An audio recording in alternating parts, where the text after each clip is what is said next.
باللہ من الشیطان الرجیم بسم اللہ الرحمن الرحیم۔ السلام علیکم اسٹوڈنٹس، امید ہے آپ سب خیریت سے ہوں گے۔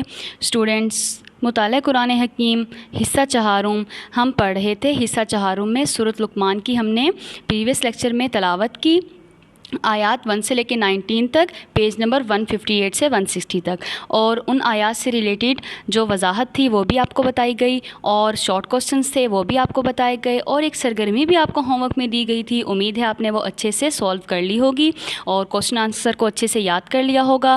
ان 19 آیات میں ہم نے پہلے شروع کی آیات میں اللہ تعالیٰ کی قدرت و صفات کے بارے میں پڑھا تھا۔ اس کے بعد لاسٹ جو تھی اس کی آیات تھیں، اس میں حضرت لقمان نے اپنے بیٹوں کو جو اہم 10 باتوں کی وصیت کی تھی ان کے بارے میں پڑھا، کیونکہ وہ دین کا خلاصہ ہے، اس میں پورے دین کا نچوڑ ہے، تو اللہ تعالیٰ نے سورۃ لقمان میں اس کو نازل فرمایا اور اس کو واضح کر دیا لوگوں کے آگے کہ یہ باتیں، ان پر عمل کرنا آپ کے لیے بھی ضروری ہے۔ تو آج جو ہیں ہم آیت نمبر 20 سے پڑھیں گے سورۃ لقمان۔ اسٹوڈنٹ، ہم اپنا لیکچر سٹارٹ کرتے ہیں۔ اعوذ باللہ من الشیطان الرجیم بسم اللہ الرحمن الرحیم۔ پیج نمبر 160 اوپن کر لیں اپنے مطالعہ قرآن حکیم بک کا۔ الم تروا ان اللہ سخر لکم، کیا تم نے نہیں دیکھا بے شک اللہ تعالیٰ نے تمہارے لیے مسخر کر دیا۔ کس کو مسخر کر دیا اللہ تعالیٰ نے تمہارے لیے؟ ما فی السماوات، جو کچھ آسمانوں میں ہے، و ما فی الارض، اور جو کچھ زمین میں ہے، و اسبغ علیکم نعمہ، اور اس نے اپنی نعمتوں کو تمام کر دیا، ظاہرتاً ظاہری طور پر، و باطنتاً اور باطنی، اپنی ظاہری اور باطنی تمام نعمتیں تم پر پوری کر دی۔ ومن الناس من یجادل فی اللہ بغیر علم ولا ھدی ولا کتاب منیر، اور اللہ کے بارے میں اور کچھ لوگ ایسے بھی ہیں جو اللہ کے بارے میں جھگڑا کرتے ہیں بغیر علم کے اور بغیر ہدایت کے اور بغیر روشن کتاب یعنی دلیل کے۔ اب دیکھیے اسٹوڈنٹس، اللہ تعالیٰ نے اس آیات مبارکہ میں کیا فرمایا؟ اللہ تعالیٰ نے فرمایا کیا تم نہیں دیکھتے جو کچھ آسمانوں میں ہے اور جو کچھ زمین میں ہے، ان سب میں تمہارے لیے کیا ہے؟ نشانیاں ہیں، اور اللہ نے اپنی تمام نعمتیں تم پر جو کیا کر دیں؟ مکمل کر دی ہیں تمہارے لیے اپنی تمام نعمتیں۔ اور اللہ تعالیٰ نے پھر ذکر فرمایا کہ کچھ لوگ ایسے ہیں جو کیا ہے؟ اللہ کے بارے میں جھگڑا کرتے ہیں بغیر کتاب کے اور بغیر ہدایت کے اور بغیر علم کے، تو ان کے پاس کوئی ایسی دلیل بھی نہیں ہے کہ وہ اللہ کی آیات کا انکار کریں یا اللہ تعالیٰ کی آیات سے جو ہیں وہ منہ موڑیں، لیکن اس کے باوجود وہ اللہ تعالیٰ کی آیات سے انکار کرتے ہیں اور کیا کرتے ہیں؟ اللہ تعالیٰ کے ساتھ شریک ٹھہراتے ہیں۔ تو اللہ تعالیٰ نے ارشاد فرمایا کہ ہم نے تم پر اپنی تمام نعمتوں کو پورا کر دیا، ظاہری طور پر اور باطنی طور پر۔ اب دیکھیں ظاہری نعمتوں سے کیا مراد ہے؟ یعنی اللہ تعالیٰ کی وہ بے شمار نعمتیں جن کا ادراک ہم اپنے حواس سے کر سکتے ہیں، مطلب ہم اس کو دیکھ سکتے ہیں، چھو سکتے ہیں، مثلا آسمان، زمین، پانی، حیوانات، نباتات وغیرہ۔ اور باطنی کون سی ہیں؟ باطنی اللہ تعالیٰ کی وہ نعمتیں ہیں جن کا ادراک ہم اپنے حواس سے نہیں کر سکتے، مطلب کہ ہم اس کو دیکھ نہیں سکتے، چھو نہیں سکتے۔ اب وہ کون سی چیزیں ہیں؟ وہ باطنی چیزیں ہیں، اللہ تعالیٰ کے فرشتے، ٹھیک ہے، وہ ہم ان کو دیکھ نہیں سکتے، ہم ان کا ادراک نہیں کر سکتے اپنی عقل سے۔ اللہ کا دین ہو گیا، شریعت ہو گئی، تو پھر کیا ہو گیا؟ جیسے فرشتے اور اللہ کا دین، اب اس کو ہم کیا کرتے ہیں؟ نہ چھو سکتے ہیں، نہ ہی ظاہری باطنی طور پر دیکھ سکتے ہیں، تو یہ اللہ تعالیٰ کی باطنی نعمتیں ہیں جو اس نے ہم پر مکمل کر دیں۔ وَإِذَا قِيلَ لَهُمْ اتَّبِعُوا مَا أَنزَلَ اللَّهُ قَالُوا بَلْ نَتَّبِعُ مَا وَجَدْنَا عَلَيْهِ آبَاءَنَا، اور جب ان سے کہا جاتا ہے کہ پیروی کرو جو اللہ نے نازل کیا، تو کہتے ہیں بلکہ ہم تو اس کی پیروی کریں گے جس پر اللہ نے ہم نے اپنے باپ دادا کو پایا ہے۔ یعنی کافی لوگ کیا کہتے ہیں کہ ہم اس چیز کی پیروی کریں گے جس پہ ہمارے آباء و اجداد تھے، ہم تو آپ کے دین کی پیروی نہیں کرتے۔ او لو کان الشیطان یدعوہم الی عذاب السعیر، اگرچہ شیطان انہیں بلا رہا ہو جہنم کے عذاب کی طرف، وہ شیطان کے راستے پر چل رہے ہیں کیونکہ ان کے آباء و اجداد بھی شیطان ہی کے راستے پر چل رہے تھے۔ ومن یسلم وجہہ الی اللہ وہو محسن فقد استمسک بالعروۃ الوثقی، اور جس نے اپنا چہرہ اللہ کے سامنے جھکا دیا، چہرہ جھکانے سے کیا مراد ہے؟ فرما برداری ہے، جس نے اللہ کے آگے فرما برداری کی اور وہ نیک بھی ہو تو یقیناً اس نے مضبوط سہارے کو تھام لیا۔ مضبوط سہارا کیا ہے؟ اللہ کا دین۔ اللہ تعالیٰ کے احکام، وَإِلَى اللَّهِ عَاقِبَةُ الْأُمُورِ، اور تمام کاموں کا انجام اللہ ہی کی طرف ہے۔ وَمَنْ كَفَرَ فَلَا يَحْزُنْكَ كُفْرُهُ، اور جو کفر کریں تو اس کا کفر آپ کو غمگین نہ کرے۔ یعنی رسول صلی اللہ علیہ وآلہ وسلم کو اللہ تعالیٰ کیا تلقین فرما رہے ہیں کہ جو لوگ کفر کرتے ہیں تو آپ غمگین نہ ہوں ان کے کفر سے۔ إِلَيْنَا مَرْجِعُهُمْ، انہیں ہماری ہی طرف واپس آنا ہے۔ فَأُنَبِّئُهُمْ، تو ہم ان کو بتا دیں گے یا ان کو آگاہ کر دیں گے، بِمَا عَمِلُوا، جو وہ کیا کرتے تھے۔ ان اللہ علیم بذات الصدور، بے شک اللہ تعالیٰ سینوں کے رازوں کو خوب جاننے والا ہے۔ آپ ان کے کفر کا غم نہ کیجئے، آپ اپنے دل کو چھوٹا نہ کیجئے، بلکہ ان سب کو ہماری ہی طرف لوٹ کر آنا ہے، پھر ہم ان کے اعمال ان کو اچھے سے ان کو دکھا دیں گے۔ نمتعہم قلیلا، نمتعہم، ہم انہیں دنیا میں تھوڑا سا فائدہ دیں گے، ثم نضطرہم، پھر ہم انہیں مجبور کر دیں گے، الی عذاب الغلیظ، ایک بہت سخت عذاب کی طرف۔ اب یہاں جو ہے غلیظ اصل میں بھاری بھر کم اور والے جسم کو کہا جاتا ہے، گویا وہ عذاب ان پر ایک لمبے چوڑے اور بھاری جسم کی طرح آئے گا جس کا بوجھ کے نیچے وہ ایسے دبے ہوں گے کہ کسی طرف نکل نہیں سکیں گے، اتنا ان کو سخت عذاب دیا جائے گا۔ وَلَئِن سَأَلْتَهُمْ، اور اگر آپ ان سے پوچھیں، من خلق السماوات والارض، آسمان اور زمین کو کس نے پیدا کیا، لَيَقُولُنَّ اللَّهُ، تو وہ کہیں گے کہ ضرور اللہ نے پیدا کیا۔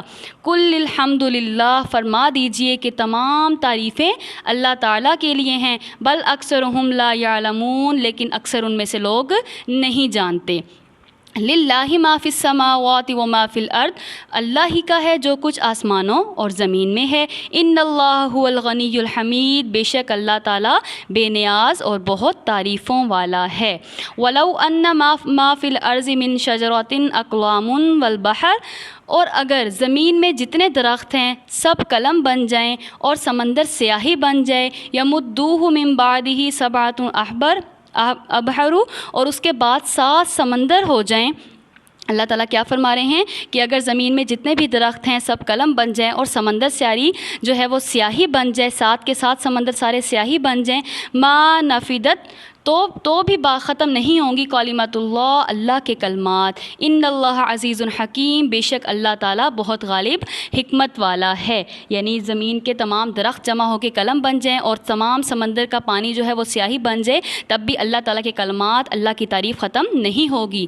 ما خلقکم، جس نے تم کو پیدا کیا، جس نے تم سب کو پیدا کیا، ولا بعثکم، اور پھر قیامت کے دن تمہیں اٹھائے گا، الا کنفس واحد، ایسا ہی جیسا کہ ایک شخص کو پیدا فرماتا ہے۔ یعنی اللہ نے جس طرح ایک انسان کو پیدا فرمایا اسی طرح ایک ایک کر کے سب کو قیامت کے دن اٹھائے گا۔ ان اللہ سمیع بصیر، بے شک اللہ تعالیٰ خوب سننے والا، خوب جاننے والا ہے۔ الم ترى، کیا نہیں دیکھتے، ان اللہ، بے شک اللہ تعالیٰ، یولج اللیل فی النہار ویولج النہار فی اللیل، بے شک اللہ رات کو دن میں داخل فرماتا ہے اور وہی اللہ دن کو رات میں داخل فرماتا ہے۔ الشمس والقمر، اسی نے سورج اور چاند کو مسخر کیا۔ اللہ تعالیٰ اپنی نشانیوں کی طرف انسان کو غور و فکر دلا رہے ہیں کہ کیا تم نے آسمان اور زمین کو نہیں دیکھا، کیا تم نے دن اور رات کو نہیں دیکھا، کس طرح میں دن کو رات میں اور رات کو دن میں بدلتا ہوں۔ کل یجری الی اجل مسمی، ہر ایک مقرر وقت تک چل رہا ہے، نہ ہی کبھی دن رات سے پہلے ہو سکتی ہے اور نہ ہی کبھی رات دن سے پہلے ہو سکتی ہے، تو اس طرح اللہ تعالیٰ کا نظام جو ہے وہ مقررہ وقت پر چل رہا ہے۔ وَأَنَّ اللَّهَ، اور بے شک اللہ تعالیٰ، بما تعملون خبیر، تمہارے تمام اعمال سے باخبر ہے۔ ذالک بأن اللہ هو الحق وأن ما يدعون من دونه الباطل، اس لیے کہ بے شک اللہ ہی حق ہے اور بے شک اس کے سوا جنہیں وہ پوچھتے ہیں وہ سب باطل ہے۔ وأن اللہ هو العلی الکبیر، بے شک اللہ تعالیٰ بہت بلند بڑائی والا ہے۔ الم ترى ان الفلک تجری فی البحر بنعمت اللہ لیریکم من آیاتہ، کیا تم نے نہیں دیکھا، بے شک کشتیاں سمندر میں اللہ ہی کی ایک نعمت سے چلتی ہیں تاکہ وہ تمہیں اپنی نشانیاں دکھائے۔ دیکھیں اللہ تعالیٰ دوبارہ اس آیت مبارکہ میں انسان کو غور و فکر کا حکم دے رہا ہے کہ پہلے تو اللہ تعالیٰ نے فرمایا تم دن اور رات کی طرف دیکھو کس طرح وہ تبدیل ہوتے ہیں اور اپنے وقت مقرر پر ہوتے ہیں۔ اب اللہ تعالیٰ کیا ارشاد فرما رہے ہیں کہ سمندر میں دیکھو، اس میں بھی اللہ کی نشانیاں ہیں کہ کشتیاں کس طرح اس میں ساکت ہو کر چلتی ہیں، وہ ڈوبتی نہیں ہیں، تو وہ سب کس کے حکم سے ہو رہا ہے، اللہ کے حکم سے ہو رہا ہے۔ ان فی ذلک لآیات لکل صبار شکور، بے شک ان سب یہ سب اللہ کی نشانیاں ہیں ہر صبر اور شکر کرنے والے کے لیے۔ وَإِذَا غَشِيَهُمْ اور جب اس پر سائبان جیسی کوئی موت چھا جاتی ہے، کَذُلَالٍ سائبان جیسے، دعوا اللہ مخلصین لہ الدین تو یہ اللہ کو پکارتے ہیں اپنے دین کو اس لیے خالص کرتے ہوئے، فَلَمَّا نَجَّاهُمْ پھر جب ہم ان کو نجات دی، إِلَى الْبَرِّ خشکی کی طرف، فَمِنْهُمْ مُقْتَصِدٌ تو ان میں سے کچھ ہی اعتدال پر رہتے ہیں، وَمَا يَجْحَدُ بِآيَاتِنَا إِلَّا كُلُّ خَطَّارٍ كَفُورٍ اور ہماری نشانیوں کا وہی انکار کرتے ہیں جو عہد توڑنے والا اور بے حد ناشکرا ہو۔ اللہ تعالیٰ نے کیا ارشاد فرمایا کہ میں نے اللہ تعالیٰ نے پہلے اپنی نشانیاں عطا فرمائیں اور اس کو بتایا کہ تمہارے لیے اس میں غور و فکر کرنے والا کی نشانیاں ہیں کہ تم دن اور رات کی طرف دیکھو کس طرح وہ بدلتا ہے، اور اس طرح کشتی کی طرف دیکھو کس طرح وہ سمندر میں چلتی ہے، تو یہ سب اللہ کی نشانیاں ہیں۔ تو شکر کرنے والے اور صبر کرنے والے ہی ان نشانیوں کو سمجھتے ہیں، اور جو اس کو نہیں سمجھتے وہ کیا ہیں؟ ناشکرا ہے۔ یا ایھا الناس اتقوا ربکم واخشوا یوما لا یجزی والد عن ولدہ اے لوگوں اپنے رب سے ڈرو اور اس دن سے ڈرو جس دن نہ باپ اپنے بیٹے کے کام آئے گا، ولا مولود ہوا جاز عن والدہ شیئا اور نہ ہی بیٹا اپنے باپ کے کچھ کام آ سکے گا۔ اب وہ کون سا دن ہوگا؟ وہ قیامت کا دن ہوگا جس دن نہ کوئی باپ اپنے بیٹے کے کام آئے گا اور نہ ہی بیٹا اپنے باپ کے کام آئے گا، ہر کسی کو اپنی اپنی ہوگی۔ ان وعد اللہ حق بے شک اللہ کا وعدہ سچا ہونے والا ہے۔ دیکھیں اللہ تعالیٰ نے اپنے وعدے کا ذکر اس صورت میں کتنی دفعہ کیا ہے، بے شک اللہ تعالیٰ سچا کر دکھائے گا اپنے ہر اس وعدے کو جو وہ فرما رہا ہے۔ ولا تغرنکم بس دنیا کی زندگی ہرگز تمہیں دھوکے میں نہ ڈال دے، حیات الدنیا دنیا کی زندگی، یہ دنیا کی زندگی جو ہے یہ عارضی ہے، یہ ہمیشہ رہنے والی نہیں ہے، تو اس میں نہ لگے رہو بلکہ اس دن کے بارے میں ڈرو جس دن نہ باپ بیٹے کے کام آئے گا اور نہ بیٹا باپ کے کام آئے گا۔ آج تم کسی کے لیے کوئی غلط کام کر رہے ہو، تم اپنے لیے آخرت خراب کر رہے ہو، کل کو وہ تمہارے کوئی کام نہیں آئے گا، اس لیے دنیا کی زندگی دھوکے کا سامان ہے۔ دنیا میں ایسے رہو جیسے کوئی مسافر یا رہ گزر رہتا ہے، اور اپنی آخرت کی تیاری رکھو اور اس دن سے ڈرو جس دن بیٹا باپ کوئی کسی کے کام نہیں آئے گا۔ ولا یغرنکم اور نہ دھوکے میں ڈال دے باللہ الغرور شیطان تمہیں اللہ کے بارے میں دھوکے میں ڈال دے، یعنی اور نہ ہی دھوکے دینے والا شیطان تمہیں اللہ کے دھوکے میں نہ ڈال دے کہ بے شک اللہ تو بخشنے والا ہے، گناہ کرتے جاؤ تمہیں بخش دے گا، یہ گناہ کر لو یہ گناہ کر لو۔ نہیں، اللہ تو بخشنے والا ہے لیکن تم ایسے گناہ مت کرو جس سے اللہ تعالیٰ ناراض ہوتا ہے۔ ان اللہ عندہ علم الساعہ بے شک اللہ ہی کے پاس قیامت کا علم ہے۔ کس کے پاس قیامت کا علم ہے؟ اللہ کے پاس ہے۔ کسی کو نہیں معلوم قیامت کب آئے گی، قیامت قریب ہی ہے۔ اللہ تعالیٰ سے ڈرو، اللہ کی پناہ میں آؤ اور شیطان مردود سے بچو۔ وَيُنَزِّلُ الْغَيْثَ اور وہی بارش پر فرماتا ہے۔ اللہ تعالیٰ دیکھیے اپنی قدرت کی کتنی نشانی اس صورت میں بیان فرما رہا ہے تاکہ انسان اس کی طرف متوجہ ہو، انسان کے دل میں اللہ کی محبت پیدا ہو کہ جس نے ہمارے لیے اتنی نعمتیں بنائیں تو اب محبت کا تقاضا ہے کہ ہم اس کے احکامات پر عمل کریں اور شیطان کے دھوکے سے بچیں۔ وَيَعْلَمُ مَا فِي الْأَرْحَامِ اور وہی جانتا ہے جو کچھ ماؤں کے رحموں میں ہے۔ وَمَا تَدْرِي نَفْسٌ مَاذَا تَكْسِبُ غَدًا اور کوئی شخص نہیں جانتا کہ وہ کل کیا کمائی کرے گا، یعنی غیب کا علم کسی کو نہیں ہے، اللہ ہی کو معلوم ہے کہ اس کے ماں کے رحم میں اس کے پیٹ میں کیا ہے، تو اور وہ کوئی نہیں جانتا کہ کل کو اس نے کیا کمانا ہے، کل اس کے ساتھ کیا ہونے والا ہے۔ کل تو چھوڑو، ایک لمحے کا بھی ہمیں نہیں معلوم کہ ہمارے ساتھ کیا ہونے والا ہے، ہماری زندگی کتنی ہے، تو اپنے ایک منٹ کو ایک لمحے کو غنیمت جانو اور اللہ کے قریب ہو جاؤ اور شیطان سے دور ہو جاؤ اور برائی سے رک جاؤ اور اس دن سے ڈرو جس دن کوئی کسی کے کام نہیں آئے گا۔ وما تدری نفسن اور کوئی شخص نہیں جانتا بأی ارض تموت کہ وہ کس زمین میں مرے گا، یعنی انسان کو یہ بھی نہیں معلوم کہ اس کو کس زمین پہ، کس شہر میں، کس جگہ پہ، کس علاقے میں اس کو موت آئے گی۔ ان اللہ علیم خبیر بے شک اللہ تعالیٰ خوب جاننے والا اور باخبر ہے۔ اب دیکھیے ان آیات میں اللہ تعالیٰ نے انسان کو اس کی کمزوری بتائی ہے کہ انسان کیا ہے، کس بلبوتے پہ وہ میرا انکار کرتا ہے، کیا اس نے مجھ جیسی کوئی چیز بنائی رکھی ہے، اگر بنائی ہے تو میرے سامنے لے کر آئے، اور نہیں بنائی تو انسان تو اتنا کمزور ہے کہ اس کو معلوم بھی نہیں ہے کہ اس کے ساتھ اگلے لمحے میں کیا ہونے والا ہے۔ تو پھر یہ تکبر، یہ غرور، یہ اللہ کا انکار، یہ اللہ کی نافرمانی یہ کیوں ہے؟ اللہ کی نافرمانی کیوں کر رہا ہے وہ، جبکہ وہ تو اتنا عاجز ہے، اتنا وہ لاغر ہے کہ اس کو معلوم ہی نہیں ہے کہ اس کے ساتھ اگلے لمحے کیا ہونے والا ہے۔ ان تمام باتوں کا علم جو ہے وہ اللہ تعالیٰ کو ہے۔ آپ نے اس صورت کے تعارف میں پڑھا تھا، ہم نے آخری جو ہماری اس کی لائن تھی اس میں کیا تھا، اس صورت میں اللہ تعالیٰ کی علم کی وسعت کا ذکر کیا گیا ہے۔ تو یہ ہے وہ اللہ کے علم کی وسعت کہ اللہ تعالیٰ غیب کے علم کو بھی جانتا ہے، کل کیا ہونے والا ہے، ایک لمحے میں کیا ہونے والا ہے اور کیا ہوگا، ان سب باتوں کا علم اللہ ہی کو ہے۔ یہی اللہ تعالیٰ کے علم کی وسعت ہے۔